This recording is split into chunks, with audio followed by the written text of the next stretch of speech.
Good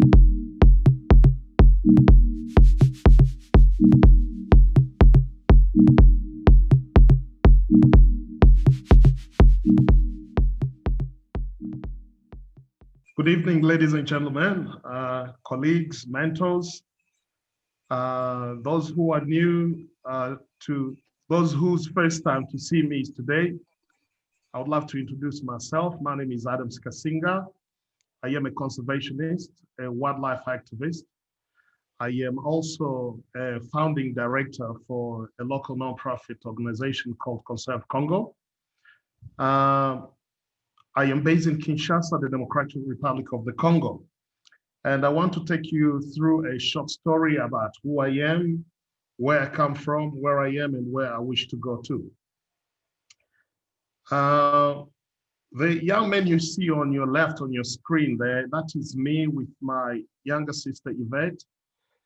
And you're going to wonder why I'm beginning my life at that age. And that's because simply all my baby photos were destroyed during the war.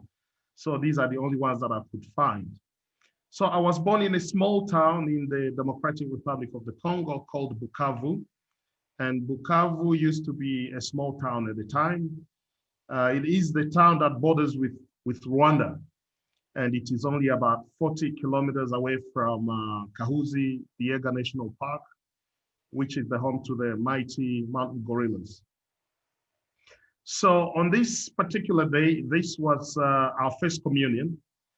Having been raised in a staunch Catholic family, it is such a very meaningful day. And I was lucky to retrieve this picture so that I can tell you how I was raised up.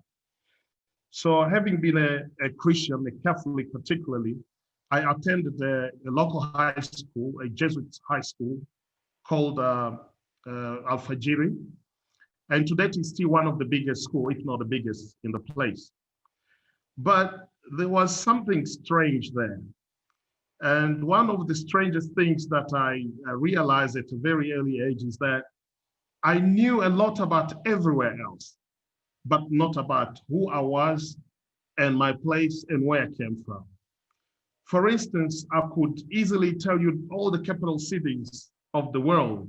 I could tell you about their presidents, their currencies, but I didn't know about Kahuzi-Biega, which was just behind us, actually right in my village. And as if that was not enough, in my days, corporal punishment had just been banned. So the teachers were not allowed to give us corporal punishment anymore. And in their creative minds, they came up with other methods of punishing us. So one of those was for the girls, if you broke any rules, and these rules were mainly based on languages. So we were not allowed to express ourselves in our mother tongues. We were forced to speak either in English or in French. And if you spoke in any other language, which was not those two, you were punished. And if you were a girl, they would shave off your head. And if you were a boy, they would make you wear this scarf. It exactly looked like the scarf you are seeing right in the middle of the screen. You'd wear it around your neck, and they would choose the right moment when it's break time. So when you stepped out of the class, all the other kids will be behind you, running behind you, mocking you, chanting, almost kind of humiliating you. And everybody, I would say almost everybody cried during that time, because some people will start calling you a chimp or an ape, but not really many of us knew which skull that was. I think we just assumed it could be an ape. However, the first time I wore that skull around my neck, yes, I felt a bit humiliated, but also there was something. I'm a very curious person by nature, and I was wondering what kind of animal this may have been. So I spent a few days wondering, trying to put flesh on this skull and try to get what it was. I was trying to get the meaning. Why would they want somebody to wear that? Why wouldn't want you to wear anything else, but they picked this one particularly? So I started having a kind of a spiritual connection to that skull. And sometimes I'd make mistakes on purpose so that I can wear it. And this kind of it sparked something which was asleep within myself. And I started asking questions. When I went back home, and my father was a teacher, mind you, but he was a mathematics teacher. He has always wanted things to go his way. That's my father on the right there, and me, I think it was my 9th birthday. And you can see the way I am dressed. That's exactly what he has always wanted me to be. I grew up under a very fierce dictatorship under Mobutu Sese Seko. We were very disciplined, not just because we didn't want to be children, but because if you didn't do what you were supposed to do, the punishment was going to be that of a military camp.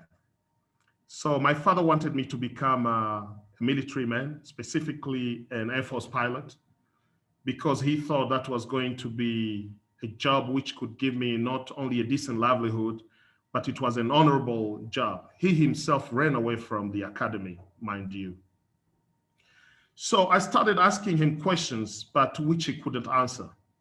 Instead, he called me a name, an insect chaser, because at this time I was starting to develop a relationship with one of my teachers, a Belgian priest called Mr. de Koning. And Mr. de Koning was my science teacher. He started showing me some of the basics. I told him that I wanted to be a biologist. He told me, yes, it was possible, but I had to start from the bottom. He taught me how to do a collection. I had a huge board, let's say a square meter. And on this one, I had a collection of a lot of insects.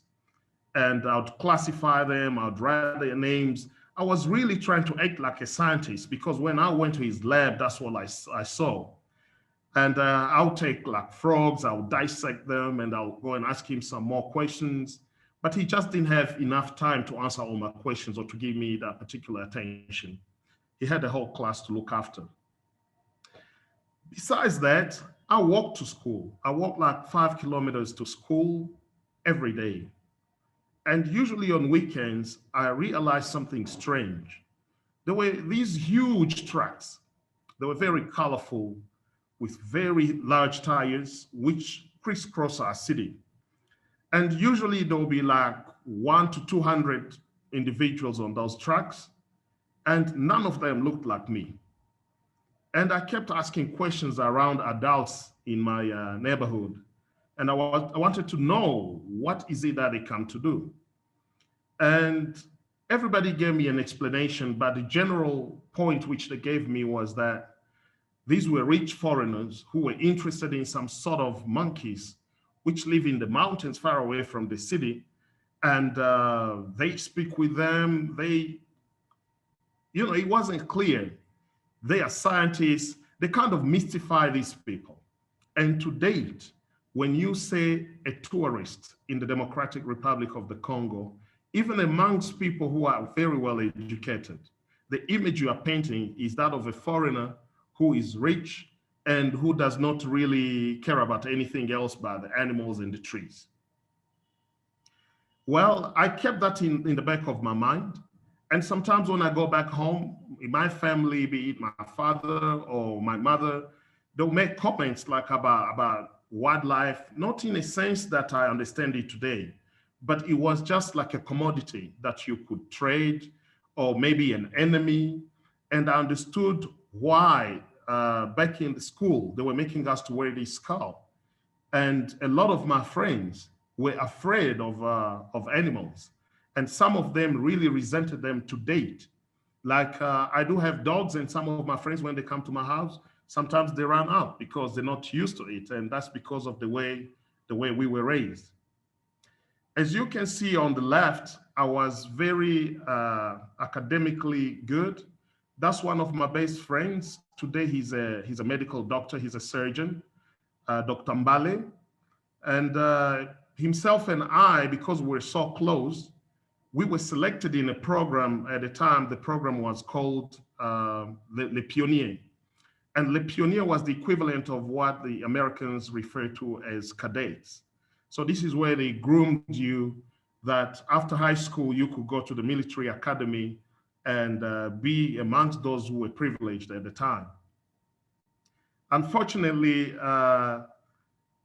Dr. Mbali today did not share the same sentiments with me. He has always encouraged me to become what my parents wanted to be. And in his family, they ate, they ate bushmeat. And at numerous occasions, I went to their family dinner and they presented this food and I just couldn't eat because I came from a family of farmers.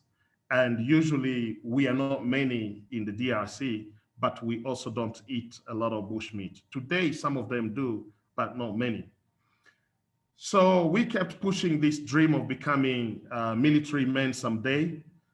Unfortunately, in 1996, the war broke out. And when the war broke out, everybody ran helter-skelter. Well, we lost contact with most of my friends. My family was split. And eventually we were trying to come back together, but it was just too tough because the city had about 5 militia groups controlling the city. And who was the target? It was the youth.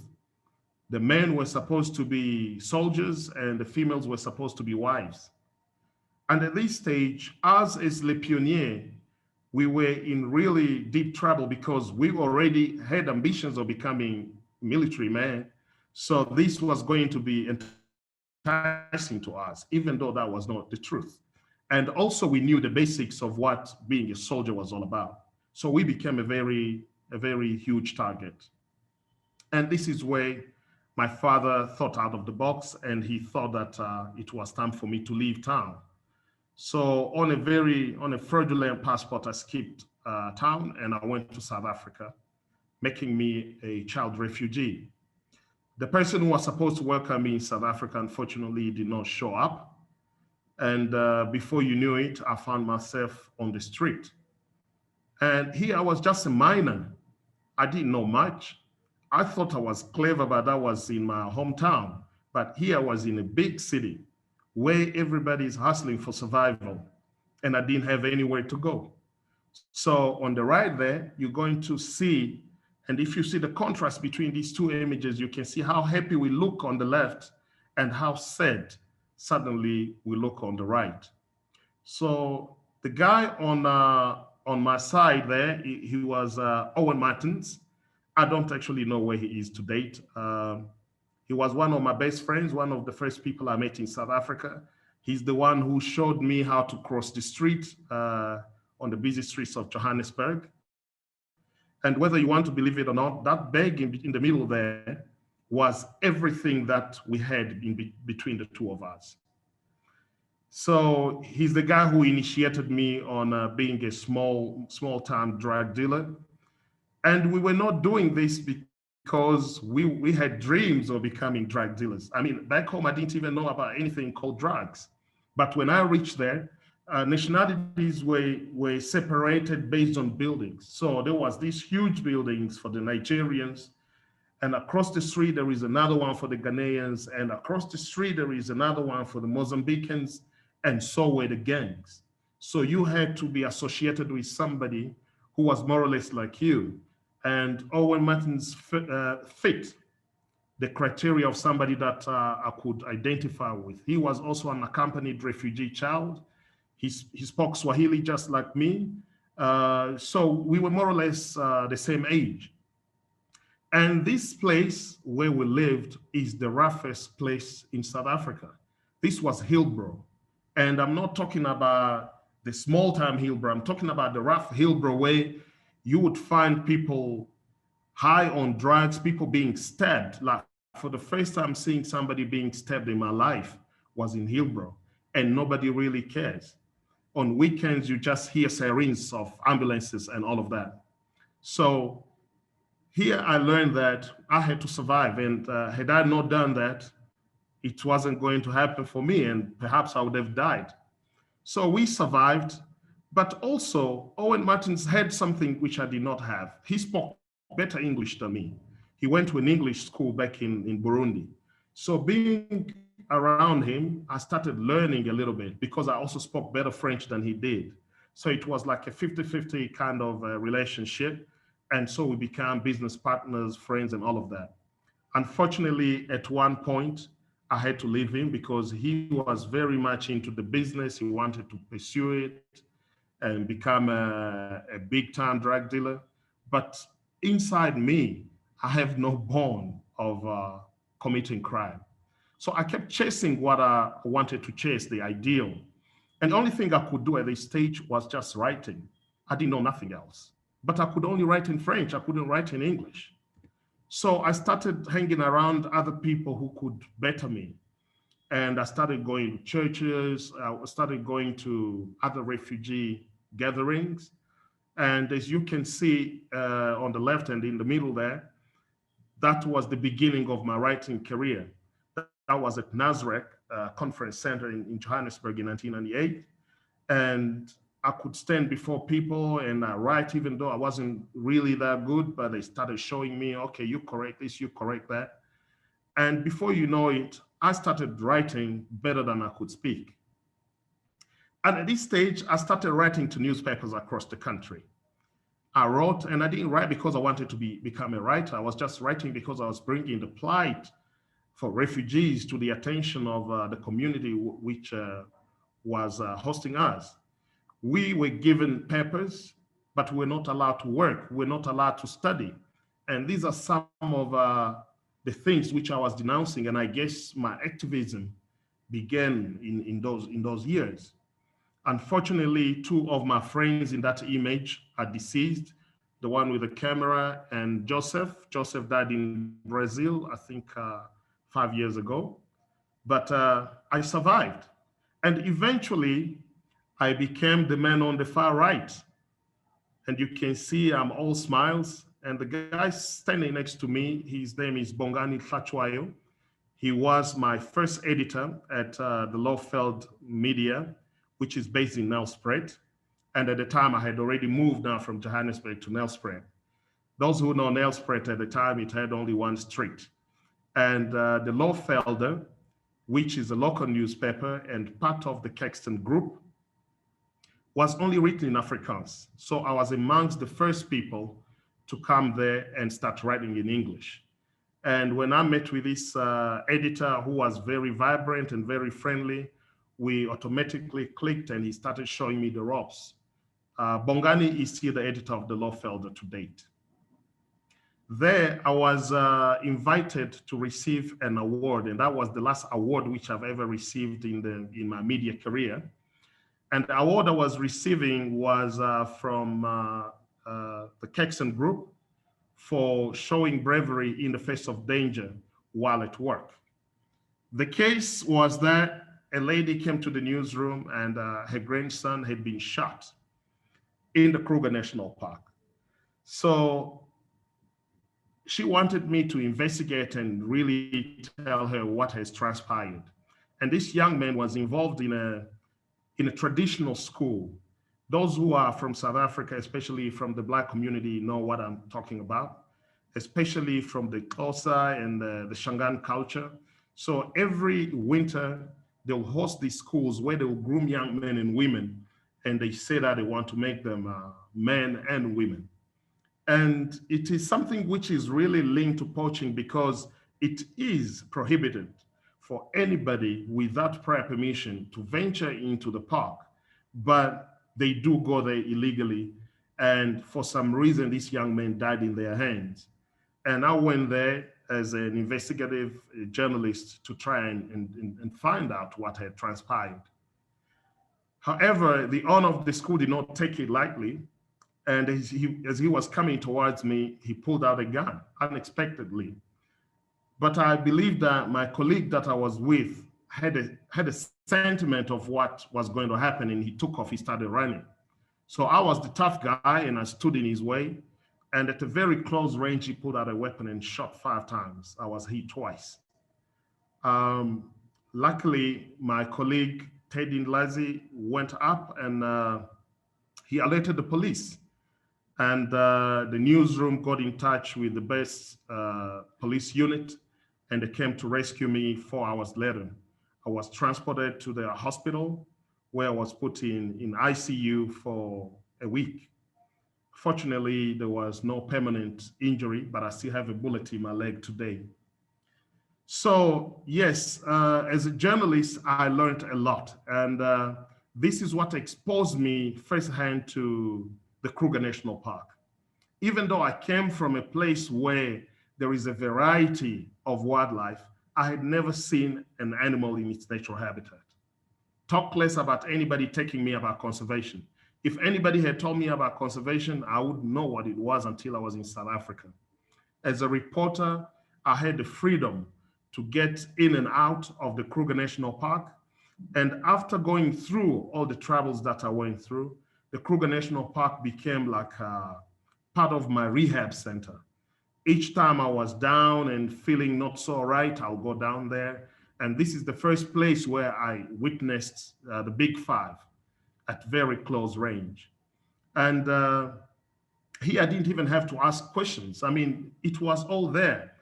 And I was just thinking about back home. And I thought if only we could do the same thing back home, if we could learn from these people, because I knew that we had better, but we just didn't know how to manage it, either by ignorance or by other constraints.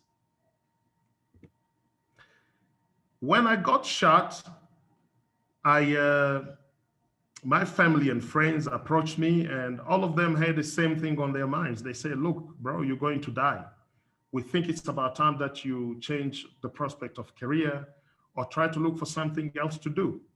But at this stage, I didn't know how to do anything else. I spent years trying to better my craft of writing, and suddenly, because of a small accident, I had to quit. And if it was upon my will, I don't think I was going to quit. But I wasn't an island. I had other people around me who cared so much about me. And one of them was my younger brother, who was already a geologist in the mining sector. And you must understand that I paid for his school fees from my salary as a journal. So he had a lot of consideration and respect for me. So he advised me to go back to school. I told him, yeah, if I go back to school, I want to do science. I want to take care of the fauna and the flora just like I've always dreamt. However, even though my father was a maths teacher, as a rebellious young man, I have never wanted to focus on maths because I wanted to be something else. I wanted to be me. I didn't want to be him or his shadow. So my maths grade were not up to par. And as a result, I could not be admitted. So I looked at the brochure, and the least thing I could see was environmental management, which I did quickly. And after a year, I was done. I was lucky I came back, and my brother presented me with an opportunity to go to Ghana. Most South Africans did not want to go to Ghana. They wanted to be in their comfort zone. So they thought that was going to be against me, but actually it worked very well for me. And the image on the right where I'm wearing a red sleeveless shirt, that was my first camp in Ghana. And that buddy was a local friend of mine. And I'm looking so excited because I was trying to do something different, but also the money was good. As a senior reporter, the money I earned was like the fifth of what I earned as an entry level in the mining sector. And I worked hard until I started traveling. And it's at this stage where I was exposed to other cultures, like the picture on the left, that was in Tanzania. And I was doing heli lift work with a helicopter. I adapted easily to the variety of functions on the mining site. I had also a very easy communication, and everybody really was fond of me. So I grew so quickly, and this job was all about learning about other cultures, learning about the world. I traveled quite a lot within Africa mainly, and very quickly things escalated very quickly, and I found myself in very high positions. Like you can see on the right there, I was already an inspector. Like I would travel all the way from one country to the other just to check a rig if it was very well set, and I'll be getting paid for that. I didn't have to do all the labor like I used to do before. And before I know it, you can see that I could now easily go in a chartered plane probably going to the bank or to another country, collecting pay for people on site. And that's because I showed a lot of courage. I showed a lot of charisma in everything which I did. And for a young African, there is nothing better than being an executive in the mining sector. And I'm sure some of the brothers listening to this will be able to attest to that. This was like the top. I could build my mother a small house. I could take my younger ones through school. I could pay every bit of luxury that I wanted. Every 3 months I was on site and I had a month off, and we used to call it R&R, rest and recreation. And for that I had benefits. I could just pick any place I wanted and they would pay for a return ticket. Besides that, I had a credit card which was not limited. And usually they would say it's for client entertainment. But guess what? Not all the time it was client entertainment. Sometimes it was my own entertainment or my family or friends' entertainment. So just to say that really it was the Dolce Vita, like people would say. And I was lucky in 2010, there was a project in the DRC in a place called Kibali Gold. And I was selected to be the one going to represent the firm there. It came like manna from heaven. And guess what? First of all, I was based in my home city in Bukavu because I was a consultant for about 3 different firms. However, in 2011, I was shifted and I went to Kibali Gold. Now, the plane was supposed to take off from Uganda. So I boarded a plane from Rwanda to Entebbe. Then I was supposed to fly from Entebbe to site. And this site is about 30 kilometers away from the Garamba National Park. I had never been there before. You must understand, mind you, this was the first time I was back into my country as an adult. So a lot of things I didn't really understand. However, when we flew from Entebbe to site, it was my first time to see what I saw. And that was that green canopy, that tropical forest, thick forest with little rivers and rivulets crisscrossing it. That image has never left my mind. And I kept asking myself a lot of questions. While other people were very excited coming to a new place of work, my mind was there. And believe you me, by the time I reached site, my mind was on the job, but my heart was in that forest. Surprisingly, when we landed, it was in the middle of the forest where we landed. And I was wondering, what did I come here to do? Surprisingly, I knew what I had come to do because it's the same thing I've been doing in other countries, but this was my country. And I guess this is where I had a 180-degree turn. And I started questioning myself, looking at all the infractions which we did. I mean, the deal was that for every tree chopped down, we plant 10 and we pay a certain amount of money for that tree. We had a plan of relocating all the wildlife to a place of safety, and someday we're going to reintroduce it. We've never done all of that. Instead, if there was an antelope passing by, the locals would kill it and eat it. If there was a snake, they would kill it. We were spilling oil into the rivers. By the time I left that place, it was the total opposite of how I found it. I started feeling guilty. I started questioning myself. Is this what I really want to be? I want to be a middleman who passes brown envelopes under the table so that I can make money. I signed for this course so that I can change the world. I didn't sign it for money. And I guess I was saying that because at least I was seeing the money. But at this point, I had realized that money can buy you everything, but money cannot buy you passion. I wasn't really fulfilled in what I was doing. And one day in the morning, while we were having coffee, and I was with some Australian friends, and I told them that, hey, I'm really looking at quitting and doing something else, something better. And Australians have got this weird humor, and they laughed at me like, quah, mate, what you gonna do, mate? You know, like they really mocked me, like I didn't have anything else I could do. I just had to shut up and just earn my money and get out of there. But that decision kept passing through my mind. It kept passing through my mind. And in 2013, finally, I had the courage to resign. I did not share this idea prior with anybody else because nobody was going to agree. As a matter of fact, when my family knew that I had resigned, some of them do not talk to me today because I was the boss of the family. I could take care of everybody. And at this stage, I had the reason. I have taken care of everybody. I have done what everybody wanted me to do. But at this stage, I was very much, I was willing to take my route without asking anybody. So when I left site, I went straight to Kinshasa. I had never been to Kinshasa before.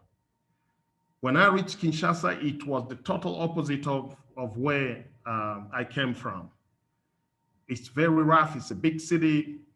And I went to the Ministry for Environment and I asked them, yeah, there is this idea I'm having of helping you preserve the biodiversity, our fauna and our flora, but I don't know where and how to go about it. They were also shocked. First of all, they asked me, where are you from? So I gave them my short story. They also laughed at me. Nobody encouraged me at all.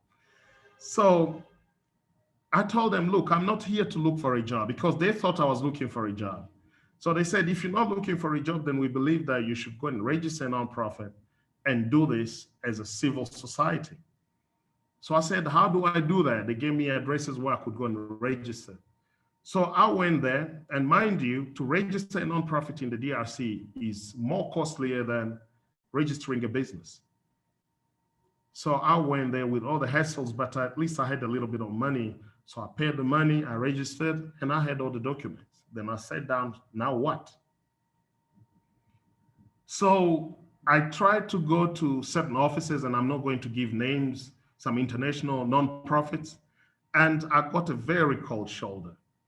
So by that time, I went back home and I said, yeah, I guess my parents were right. I do not fit the profile of a typical conservationist. I was not European or white. I did not have a PhD. I did not speak very brilliant English and French. I did not have a 4x4 and all of that.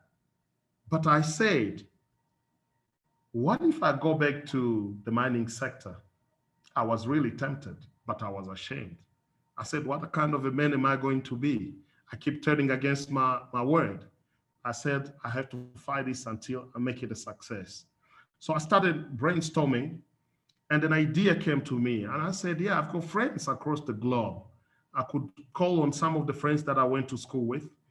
And I called on a guy called Ed. Ed, I went to school with him in South Africa. He's an Afrikaans boy, very close to me. And he responded positively. He said, bro, I'll be with you. He said he can bring another couple of guys. Then it was 5 of us. They said, how about the money? I said, I have a little bit of money.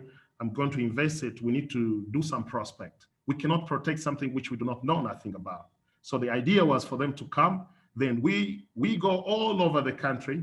After seeing where the problem is, then we will know what to do next. So they came. There were 2 Indians, 2 white guys, and myself. One of the Indians was British. We met in Kinshasa. We said, fine, off we go. How do we go? We need a boat. We're going to use the Congo River so that we can discover places. Unfortunately, there was no safe boat to take us. So instead, we opted for a flight to Mbandaka, and from Mbandaka, the story is just way too long. We took canoe, we took motorbike, we walked, we trekked, sleeping in our tents. And it's along this route now that I found the real problem. I had my small digital camera and I was just taking pictures. And I was just taking pictures, but all these pictures were not just human beings. Most of them were actually animals, and these animals were dead. By the time we reached Katanga, we caught a flight, we came back to Kinshasa, we were no longer talking to each other. Amongst us, we had vegans who had a very strict diet. Amongst us, we had people with allergies. Amongst us, we had people who came from very privileged backgrounds that they did not think that the DRC was their place. I literally begged them. I went on my knees and I said, brothers, please help me, even remotely help me, because I can't do this on my own. Nobody seems to be believing in me.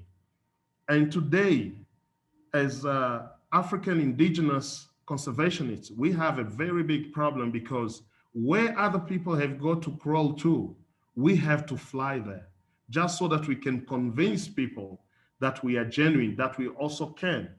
And it is something that has got to change. And understand that this stereotype comes from both worlds. It does not come from just one part. And I'm not going to say that this is everybody else. No. There are people who believe that anybody can make a change. Everybody can bring about the change that we so much need. But that's the general conception, and which is very not true. So that's how I started Conserve Congo. However, at this moment, everybody was singing the song of anti-poaching. We have to militarize the park rangers. We need to give them weapons. We need to give them more training and blah, blah, blah, blah, blah, blah. And I said, yeah, that's where I want to go. I went there, and the first place I went to was the Salonga National Park. When I reached there, the management was really not looking at me with a very good eye. But when I told them that I had a little bit of money to spend for ration, they welcomed me. And I was a volunteer stroke manager, because I was taking care of the team. So they welcomed me as one of the members, and we started patrolling. We'd organize patrols, and I'll always be in front, because I wanted to find those poachers and open fire them. I had heard so much and how they killed the park rangers, and this was really rebelling me big time. But guess what? Not even a single day did I come across a poacher. Unfortunately, each time I left a place, they struck. So I really patrolled in almost all the national parks in my country, including Salonga, Lomami, Bombolumene, Kahuzi. It's only Virunga which I didn't. So I did this work for about 2 years. In 2016, I was broke, tired, and sickly. I came back home.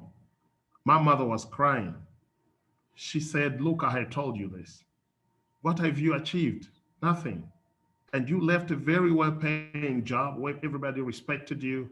We were benefiting from it, and now look at you. I said, no, there must be a way around this. I cannot give up. I kept pushing myself. I started selling the little items which I had, laptops, cars, whatever that I could lay my hands on. But this had been a dream, and I didn't want to let it drown right in front of my eyes, just like that. I started recruiting. But each time I recruited people, after 3 months, they left because they thought there was money. Each time I recruited people, they thought they would have trips to go to Europe just like I did. They wanted to be like me, but they did not know the price which I paid to be where I was, and they would leave. So I didn't have a steady team. Mid-2016, I sat down, and one night, this came to me as an inspiration, like in a dream. I said, but Adams, you have been an investigative journalist, and you have noticed that these people are invisible. Perhaps you too have to be invisible. But how will you do it? I didn't even know that I could do this, because I thought it was the policeman's job. So I went to the police and I told them, look, I've got pictures of this and that of people doing this and that. Can you help me arrest them? They say, unless you're going to pay us, that's not our mandate. We are here to do something else. We're not here to protect animals and anything. After all, why would we arrest somebody who brings food to us? That is going to be stupid. I tried to convince them by showing them the laws and all of this. They didn't understand. So I went back in the field alone, and I started collecting evidence. I started writing reports. And I'm sure Dr. Jan Redmond would know that he has read some of the reports which I wrote. So I wanted to highlight the problem. And this was going to be based on evidence, because everything else through research, everything I read, it was more of a strategic report. It is beautiful English. It tells me what probably the writer thinks I wanted to know, but it didn't have no backup. So I said to myself that there is a loophole here which I could take advantage of. So I started getting evidence. Everything I wrote in the report, there was supporting document or supporting evidence. And so I came up with a number of reports, but also at the same time, I started writing procedure manuals. I mean, I had never done law enforcement per se, but I was able to write law enforcement procedure on surveillance, on intelligence gathering. But then I thought I could hire people who could also turn against me. How do I manage them? So I had an internal document also which shows how I should manage the people that I'll be working with. And because of the previous bad experiences that I had encountered, I started saying, if you want to work for Conserve Congo, you do 3 months volunteering. And this immediately chased out people who were just coming for curiosity, and it attracted the right people. So slowly I started building up a team, and we started really getting into action. We did not make any arrests at this stage, but at least there were things which were being seized, and some of them, because we did not know, were being dropped at police stations, and sometimes they disappeared. One thing which I learned through this phase was, by making so many mistakes, we now learned how to go about it, how to counter certain things such as corruption, who to trust and who not to trust. And until the late 2016, somebody put me in touch with Ofi Drory. I wrote an email to Ofi Drory. I showed him in a number of cases we were working on, and I really begged him to come on board so that we can make some arrests. But I guess at that stage, Ofi did not have much trust in us. He didn't know who we were. Probably some traffickers trying to set a trap for him, but it wasn't like that. So he kept telling me that, okay, we will do something about it. But at a certain point, he really deployed a team, but the terrain was very hostile. The terrain was not like any other terrain he was used to. And I guess at this stage, he really got fed up and he retreated. So in 2017, I had an ivory dealer in Kinshasa. I personally did all the investigations, and I remember I drank the whole night with this guy so that I couldn't lose him. And I had written a small message to Dr. Jan Redmond, and he responded. And this was the first time that somebody who was not from within the team has ever trusted me. And Dr. Jan Redmond did not give us money. He just gave me encouragement. He said, you know what, you can do it. Just be careful. And I went there. He told me, you should go to ICCN and see if they will be able to help you. But this is a place where I have always been going to for years, and they couldn't. But at this stage, everybody else refused. But General Kitenge said, look, I'll give you the benefit of the doubt. Let's go together. I went with him. I called the guy out. The guy came out. He was a little bit suspicious, but I convinced him. He went back to his house and he brought 60 kilograms of ivory. And he was trying to hand it over to me. I made a signal and the general came with the police and he was arrested. And that was our first case of arrest. So the guy was taken into custody. Unfortunately, at the time, we were still learning the ropes. And with all the corruption, 2 weeks later, the guy was released. But at least we took off 60 kilograms of ivory off the street. And from that day on, the biggest support we had was Dr. Jan Redmond. And to date, I'm going to tell you this, I have never met him in person, but every day I feel like I work with him. there is no move which we've ever made without consulting him. So he has really been a very great support, not only as a mentor, but almost like a member of our team. Half of all the financial aid which we have benefited, he's the man who has made it possible. And I still believe that he could testify that if we had more, we could do better. So because of the work that I was doing, with a little bit of work which I did in 2017, I was selected as part of the Mandela Washington Fellowship. This is the biggest fellowship for the youth on the continent currently. And it was started by the president, by former President Barack Obama. And in 2017, they selected 1,000 of us from 52 different countries. So this is a very challenging and very competitive fellowship where you have to attend about 6 interviews before you can qualify. It's not just interviews, you've got to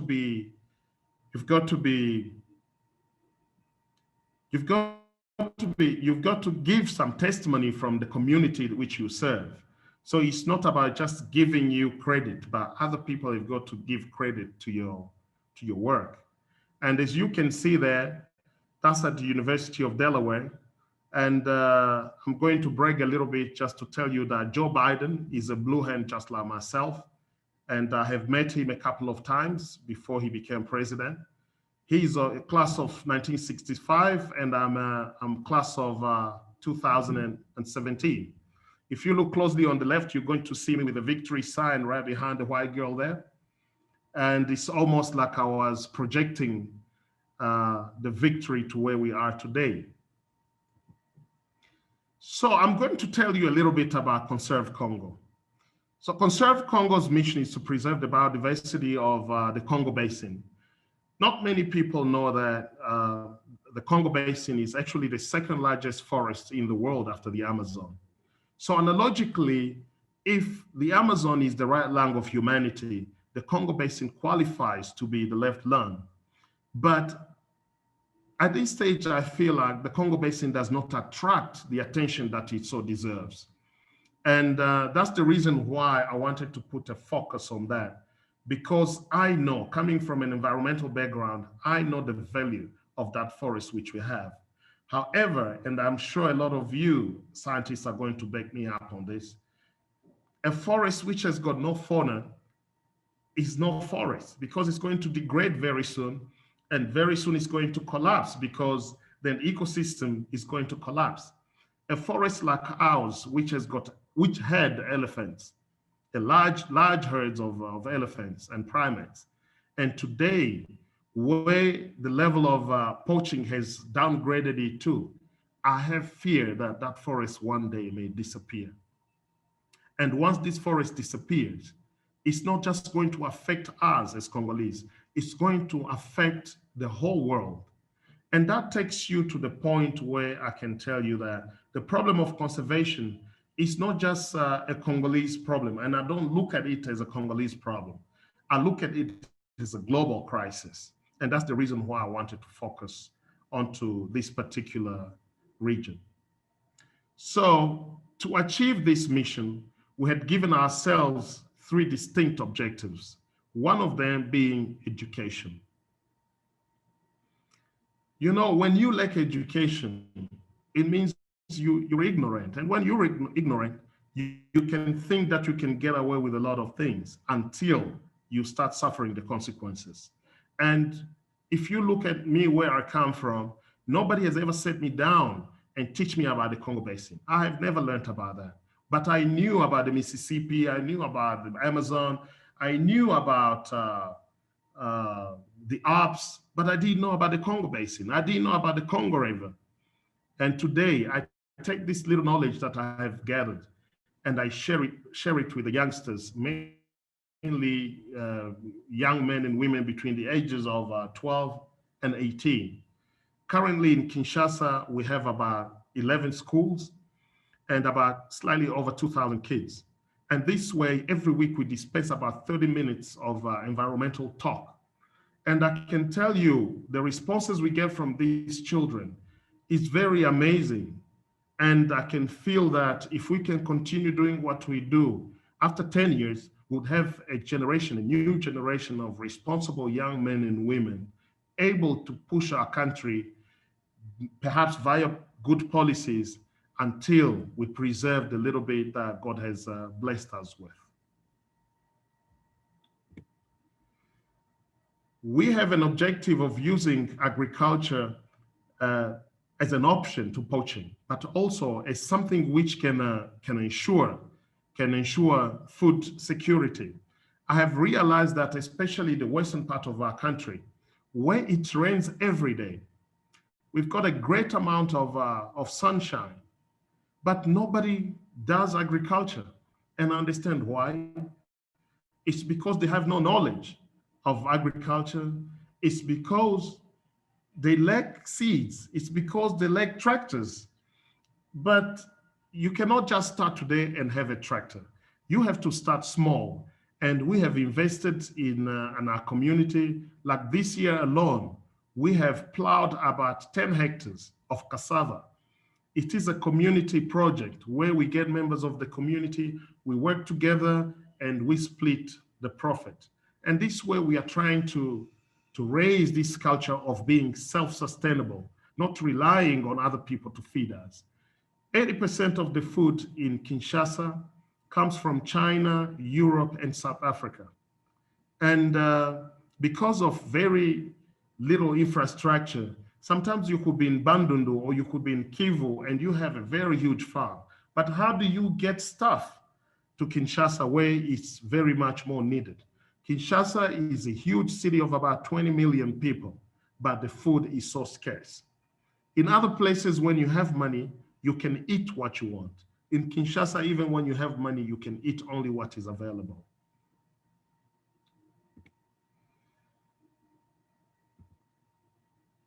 The last, but the most significant objective we have is to fight against poaching as well as wildlife trafficking. Most of all of these images that you see are images that we have taken in the field. When they talk about wildlife trafficking in Africa, and I am saying this on very good record because I can prove it, I think at least 60% of that is in the DRC. If you can see the pictures I have and at the level at which fauna is being massacred in my country, all of you are going to cry.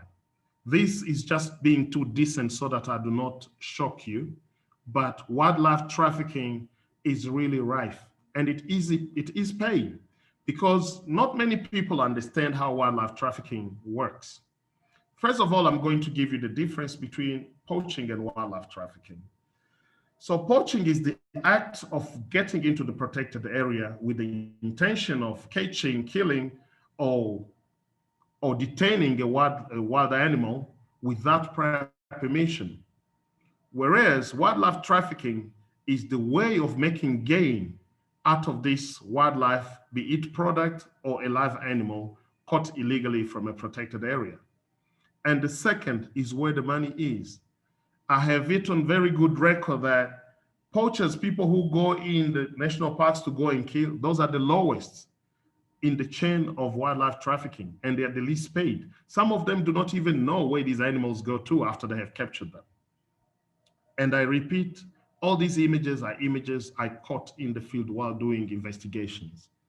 So here in the DRC, the biggest victims of wildlife trafficking remain primates. And I'm going to speak about primates in general because the smaller monkeys pay the highest price. Sometimes I look at this huge cargo of bushmeat and all you can see is little monkey heads. And it hits me saying that by the time we would think that we would have protected all the great apes in the world, we will look behind and see that all the smaller monkeys have disappeared. That does not mean that the great apes are not at risk. As a matter of fact, they're the most lucrative products to traffic. You have a baby bonobo like this one, a baby chimp of this size. In the country here, it will cost you between $2,000 and $5,000 on the black market. If it crosses the seas, then you can add another zero behind. So it can easily scoop about $50,000 to $60,000. selling a baby egg. But where do they come from? Where they come from the forest, first, before capturing this one, you have to kill at least 10 because they flock together. And after killing them, probably you're going to kill 10 in every corner of the forest to collect 10. And when the trafficker now puts them in a basket or in whatever they use to carry them, bringing them to the city, another 9 to 10 are going to die of hunger, of disease.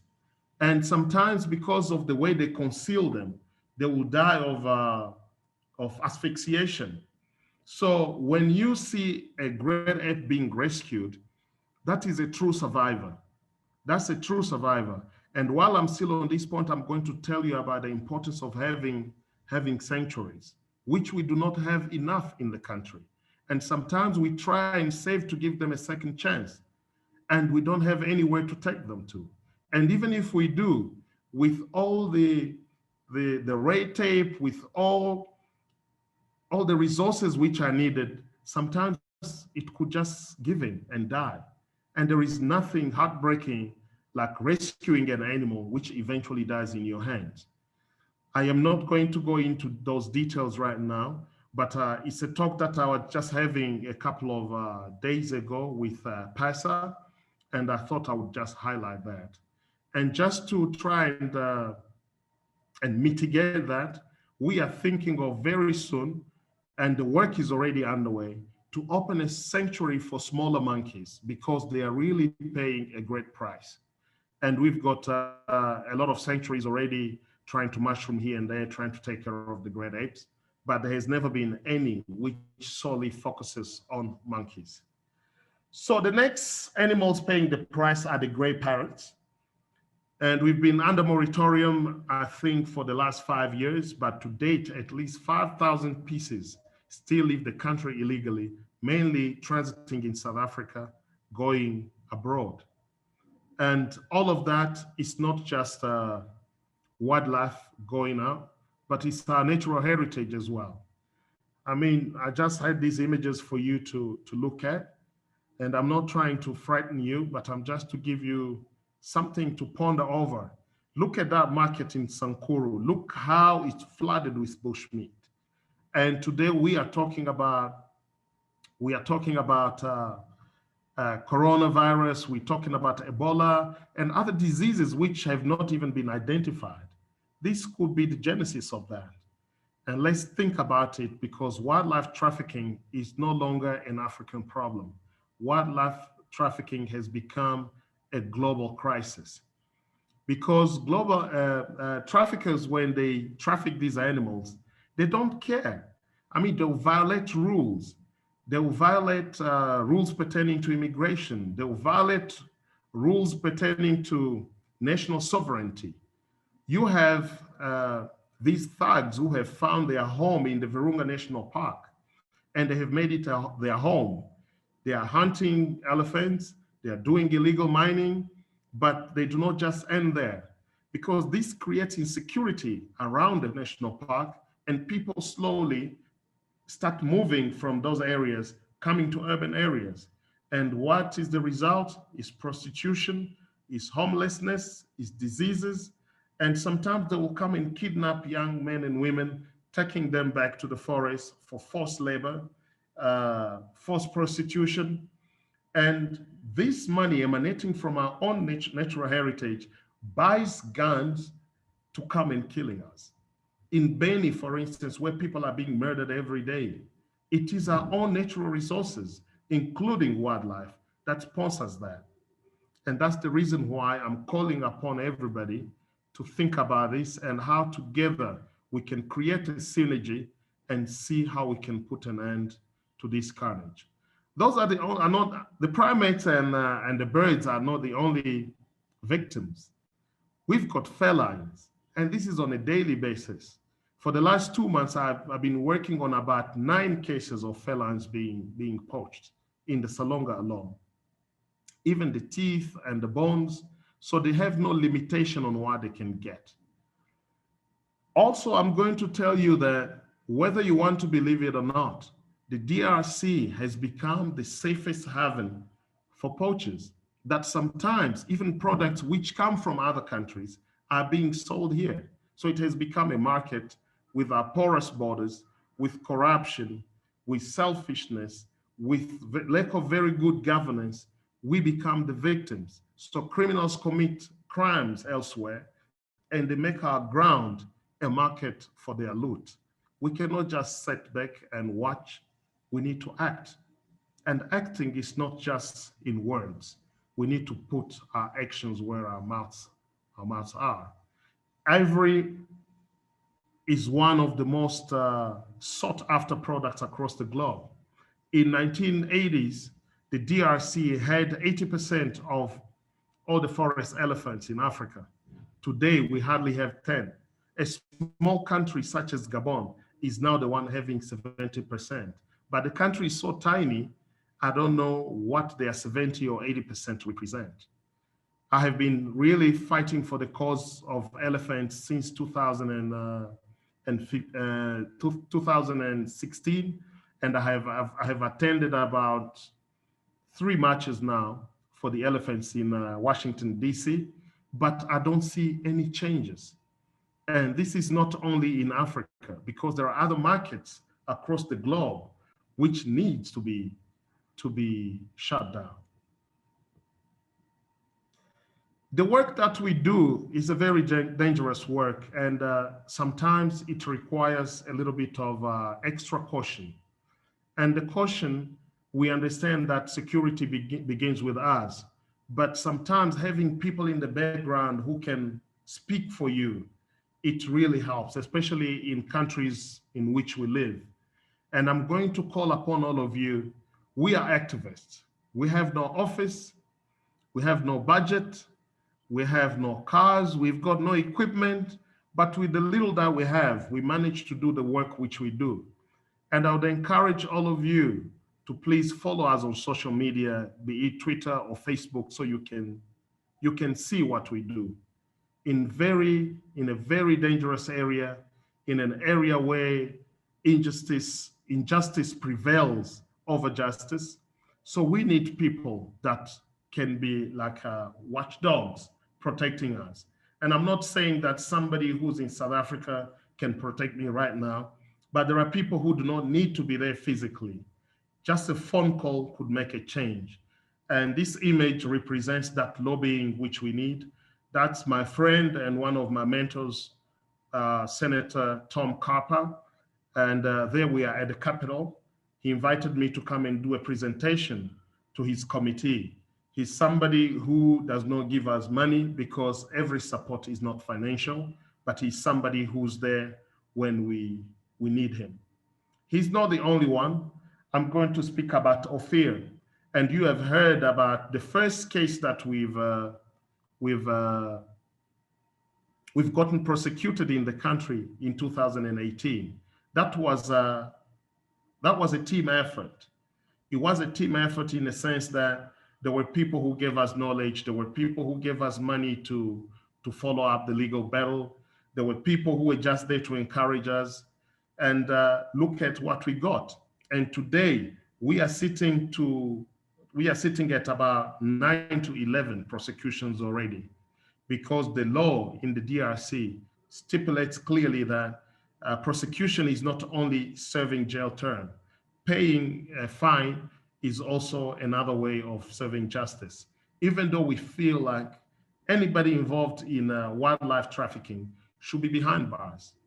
The three poachers, or rather traffickers who were convicted, they spent 6 months in prison and paid a fine of $5,000 each for trying to traffic a baby bonobo, as well as 11 hens of dead bonobos.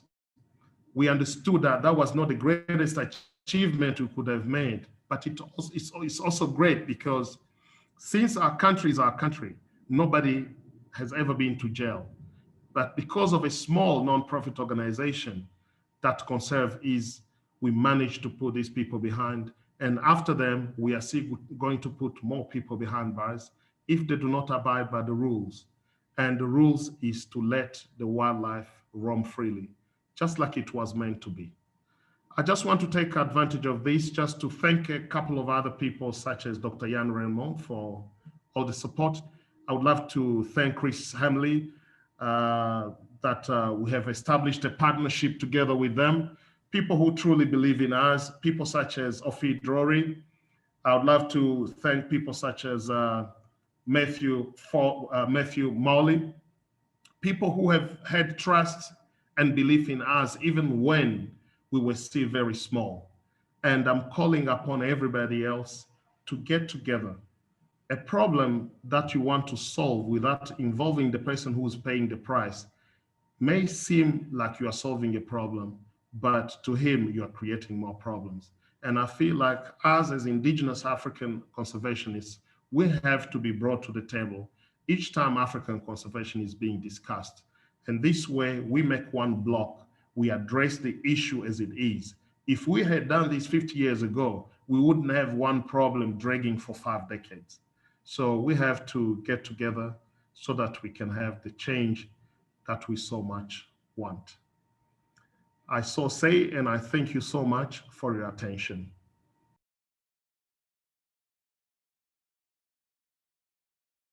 Thanks for, before we give Adams a round of applause, Adams starting his career as an insect chaser, coming through Hillbrow in Johannesburg, being a Bra Joe, and from there having this incredible career as an award-winning journalist.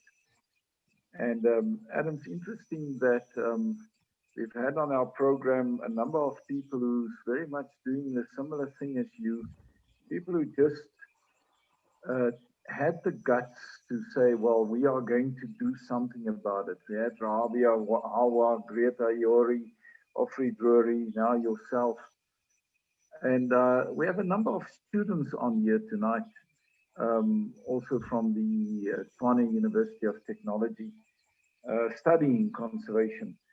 Point is that I think we take courage in the fact that somebody who really believes in a cause can make a difference. And like you earlier said, you don't need a PhD. I think you need absolute conviction and commitment to make a difference. I want to ask that Maret unmute everybody and let's give Adam a round of applause. Thank you very much.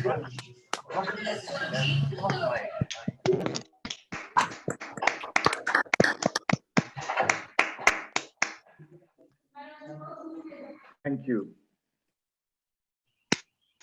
Okay, we have now muted everybody again, and we are keen to take questions.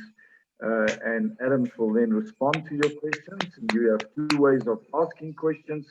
Either you just simply raise your hand and we will take your question, or you go into the participants and then just raise the question there. Hello, Marty Jasper, good to see you. And let's hear where the first questions come from. Rod and the team, please help me to take the question. Yeah, we have competition tonight, Chris, because we got Marty and Campbell on. So yeah, I think let's give them a opportunity to see who's going to ask the first question here. Marty, I'm sure you're burning to ask a question as nobody is raising their hand yet. So I'm unmuting you, Marty. Over to you. Okay, cool. Thanks very much. And thanks, Adams, for the very interesting talk. And yeah, you challenged us to our core, to be honest. Listening to your story, it sounds like you've lived about 7 lifetimes already in your short life, been through so many challenges, and yeah, it's just actually inspirational. And just thank you for your courage and your passion and your determination. And it actually makes us, I'm standing in my office building here in a big corporate, and I just want to jump out and go and do something more meaningful and change the world. So yeah, thanks for that. In terms of actual population numbers of the apes and all of those things, are there accurate numbers, or are they kind of highly underestimated or overestimated? I mean, what are there actual numbers of populations that are accurate as to what is actually left in the jungles and the forests of DRC. Thanks, Marty. Adam? Yes, I'll quickly tell you that for the last 20 years, there has never been a proper inventory made, be it for great apes or for any other wildlife, except for gorillas. I would say the gorillas because they are fewer, so they tell us about 1,000 plus, but nobody, for the last 20 years, nobody in the DRC knows which number of chimpanzees or bonobos that we see have in the wild. They are just estimations, and I can tell you those estimations sometimes are exaggerated. At the level where these animals are being massacred, I was in an expedition 2 years ago, and we walked about 60 kilometers into the deep jungle of the Congo. We did not come across, not even hearing the noise. So they are very few, and they really need our implication now. If we don't act now, in the next 5 to 10 years, we will not have any great apes in our country. Perhaps there will be gorillas, but the chimpanzees and the bonobos will disappear. Thank you, Adam. Lorraine, we are unmuting you, please. Well, that was spellbinding. Thank you for your story. I'm a creative person, and as I said, I'm working on a film, and the whole time you were speaking, I'm thinking, yes, I can see this, I can see this. I mean, it's fantastic. And I have a lot of questions, but I think my first question would be, you said, okay, the poachers are the lowest on the rung. What do you think is the priority out there for helping wildlife? I know that's a tough one. Yeah, I think that's the most difficult question I've ever been asked. Oh. But I'm going to give you the answer that I have been giving. So conservation, the challenges that conservation is facing right now are so complex that we cannot say that we're going to use a monolithic approach in solving them. I think we need to bring a complexity of approaches at the same time, and that's the reason why I keep emphasizing on synergy. Those who do education, let them do education. Those who build sanctuaries, let them do that. Those who do law enforcement, let them do that. Those who fight poverty and underdevelopment, let them also do that. Because it has become so complex. We have put our guard down for so long that it has grown. It's like this little wound which has grown into cancer. And we cannot try and give it a paracetamol and expect it to disappear. So we need to give it a stronger dose of a drug so that we can win. I have also another question. If there was someone in, say, the States or Europe who wanted to come to DRC and to actually help, what would you advise them to do? How could they come and help? Well, we've got so many organizations such as ourselves. We are in need of volunteers, but also there are people who can do it on their own, and they go to rural areas and help. Like we've spoken about food insecurity. We have spoken about not clean water in certain areas, and people want to leave these areas going to the city, leaving these areas empty and giving room for poachers to get in. There are people who want to volunteer, those who have done military, and they want to volunteer and train park rangers. There are people who don't have to leave the United States. They can just donate money to a decent organization and they do some good work. There are people out there who do not have to leave the United States. All they can do is to spread the word. There are still so many people who don't know that this is happening. And those who know that it is happening, but they think it's for Africans alone. But I think through this talk, I was trying to show that it has become a global crisis and everybody is needed because synergy is the only way to conquer this. If I can tell you that there is just one way around this problem, I'll be really lying. And if there is anybody having that, let them bring it in. I'm gonna jump Thank in there you, with a Adam. third question if I can. Okay, please go ahead. Okay. Let's Okay, go ahead. Right. Let's Take just it away. let's just stick. Rod, do you see any other hands?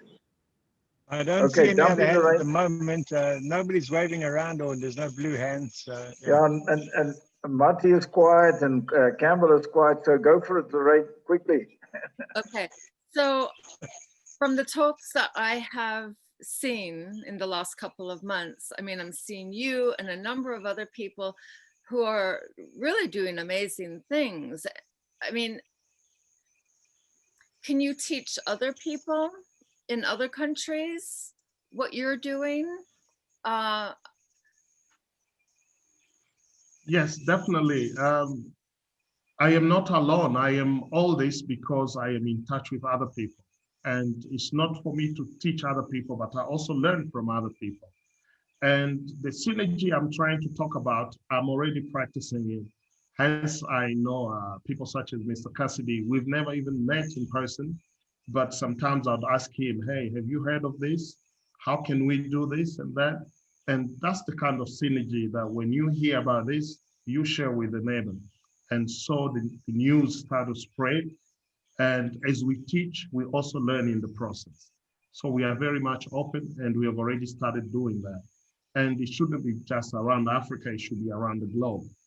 Mm-hmm. Yeah, thank you. Thank you, Lorraine. Appreciate.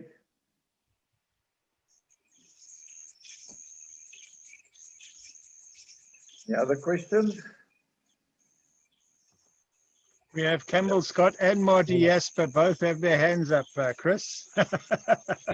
Your choice, Rob. Over to you. I think I'll give Campbell a chance. Thank you, man. Yeah, listen, amazing. I must say, I've been working in DRC for probably 3 years now, and I must say, it's probably one of my biggest bucket list items, I suppose. When I grew up, the Zaire River, and it took me like almost 40 odd years to get there.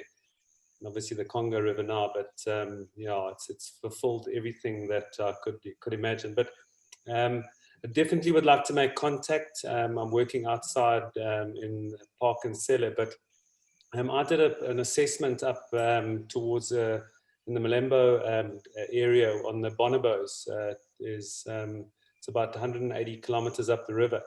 But I think the point here is that, it's so desperate, it seems, with conservation and especially in DRC, because it's, there's no resources and what have you. But here you have a project where the community have actually mobilized and actually driven this. And I've heard this over and over again. And I think, it just is so amazing that we have this stereotype about possibly even the DRC. But within that, there's so much hope, and there's so much the communities that are driving for conservation and want to preserve it. And I think that, we need to obviously support it. We need champions like yourselves to get involved. But it's not also doom and gloom.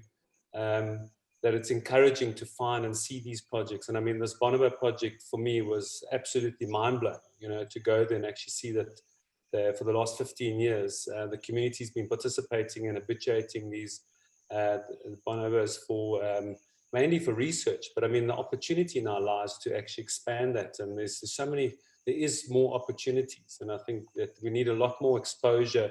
The world needs to be a lot more exposed to DRC and the more positive side of things, because it's an amazing country. Thanks, thanks, Campbell. Rod? Adams, Campbell is a friend of mine, and he's also a Nelspreiter. So he's from your old valley.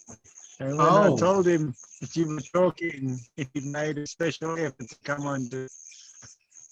okay. So where are you from, Campbell? Where are you from in NASREC?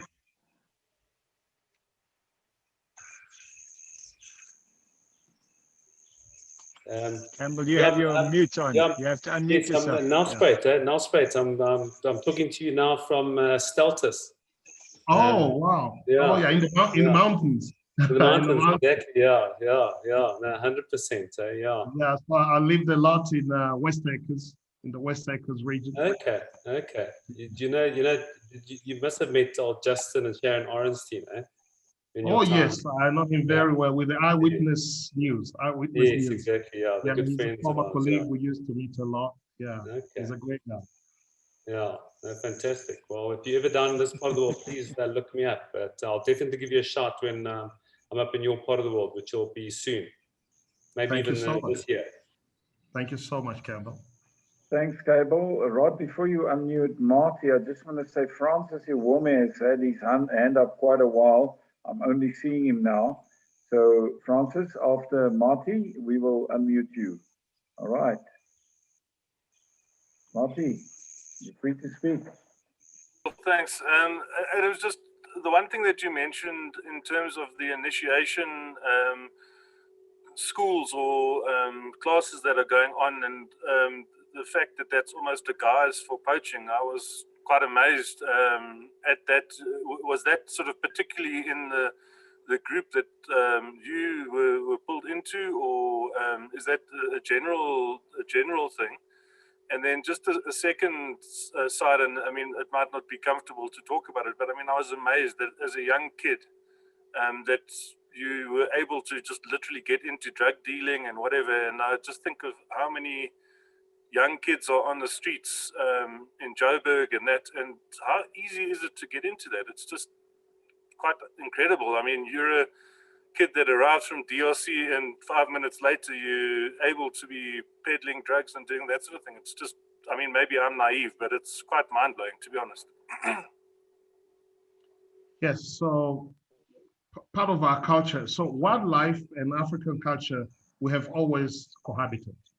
If you look at all the legends that our grandmothers and our grandfathers told us about, it involves animals.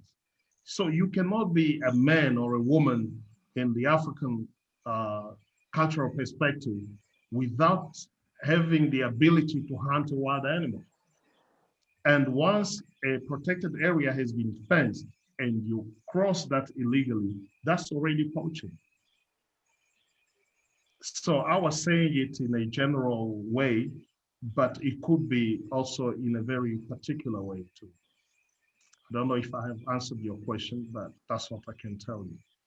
So like they will tell you, yeah, you have to go and kill an animal so that you can prove that you are brave. I mean, you don't have to kill a human being, but at least you can kill a kudu. And this way it opens up that window where you say, if I can do this to be a man, I have to kill a bigger animal, which is not right, I think, to date. We are no longer starving that we just have to hunt for us to eat. And if we do it, like in South Africa, it happens that they do it, but you do it in a sustainable way. But once it goes against the law, it can no longer be sustainable because it's no longer seasonal. And your second question, yes, there are so many kids who are into drug dealing who don't even realize that what they are doing is against good morals or good values or even against the law. When you're a child, they can make you believe a lot of things. And because you want to prove a point or because you want to survive, you end up doing it. But I know personally a lot of people who are doing this kind of business just because they have never been given an opportunity to do anything else, especially in the foreign community, whereby you come to South Africa and you are given a paper which tells you you can't work, you can't study. So what do you do? How do you survive? In other countries like Botswana or Zambia, they take you to a refugee camp where the UNHCR gives you food, gives you water, gives you shelter. But in the middle of the city, you are given permission to stay, you are given permission to live there, but you cannot eat, you cannot work, you cannot study. You become prone to such approaches. And also the adults, I came to discover that the adults were trying to get us because we're minors. And should anything go wrong, we are not going to prison. They're just going to rehabilitate us, and then very soon we come back. So we were really being used as human shields. And to date, there are still so many kids being utilized like that. In our era, it used to be black kids, but today it's the white kids because they're sending them straight to South America to bring in the parcels. And that's because of naivety and other things which come with poverty. Thanks, Adams. Francis Ivome, I think you're unmuted. Yes. I got one question for Adams. Like during their patrol, do they have a lot of difficulties, like conflicts with the local poachers? It's one worry which I wanted to find out from Adams. Yes, Francis, yes. Yeah, in fact, I think the problems, literally the locals are the underdogs that as rangers, all the stress that you encounter, these are the ones that you get on and try to torture them because you cannot find the bigger ones. These people live here, they do not do agriculture, they are very destitute. And sometimes all they need is a few rodents just to eat. And there is a lot of conflict between park rangers and the communities. It had to be a partnership, but unfortunately it does not work like that. And that's because we are trying to say, fine, this is a protected area, people have got to get out, but we are not telling them where to go to. They say they cannot hunt in protected areas, but what is the option? What is the alternative as a state or an international body are you giving them for survival? And sometimes it feels we feel guilty, like when you are trying to harass those people, you really feel guilty. It's like trying to punish somebody for something you've never told him which was wrong. And this is the reason why I keep emphasizing, let's broaden the approaches. It's not, we cannot look at it in one angle. We have to look at it in all directions. Countries such as South Africa, which is very well established, has even failed to combat that. And that's because we are looking at the problem via just one lens. Once we start looking at it like a win-win partnership, you will see the same people that we're trying to punish around the national parks, maybe the watchdogs. Somebody who will come and hunt for wildlife in a park, he won't come from afar. And if he does, he'll have an accomplice right within the community. So that communication line has got to be kept open. And it shouldn't be just talks. We also have to act. Okay, thank you. And once more, Adams. Ladies and gentlemen, I'm going to have one more question. We are, Rod, if you can see anybody there. I think Francis wanted to have another question. Francis still had his hand up. He my apologies for that, Francis. Please carry on. Okay, I will go back to this local poachers. Do they have the opportunity to work in this protected area like rangers at some point, because they are the hunters and they know the terrain better? If they have these opportunities, like alternatively give them some job to be like rangers to protect the area, because they are the locals, and if they are there as rangers, they can manage it together with the government. Do they have such opportunity at all? I don't know where you come from, Francis, but I think you're from Nigeria. I am from Cameroon, right on the foot of Mount Cameroon. Okay, so being a park ranger in our country is not an attractive career. It is not, because first of all, it does not pay. An average park ranger in our country earns less than $200 if he's lucky. But I know of some who earn like $100 a month. I don't know how much money that is. So being a park ranger would not solve your problems. And the reason why you still hear some of the things we hear is because sometimes park rangers themselves are involved in poaching. We cannot run away from that. I don't know how you take something like a rhino, an animal of so much high value, and then you hand it into hands of people and you tell them, look, I'll be paying you $50 every month. I think it's either you undermine their way of thinking or you do not have any value for that animal. I do understand that being a park ranger should come from within your heart, but people have got responsibilities, and as the state, we must be open and look at it. A park ranger is a security agent, just like a policeman and anybody else. So we cannot hide behind the fact of saying, okay, you become a park ranger and therefore you become a good man. No, if he's going to be a good man, the choice of his career is going to be upon himself, but he has to be comfortable where he is so that he does not get tempted to get involved into poaching. Okay, thank you very much. Because here on Mount Cameroon, just to throw a little some light on the difficulties we have on the Mount Cameroon National Park. There are the poachers as well, and there are also the local people who are not poachers. So what the park is trying to do is like they are trying to sensitize these poachers. They bring them together.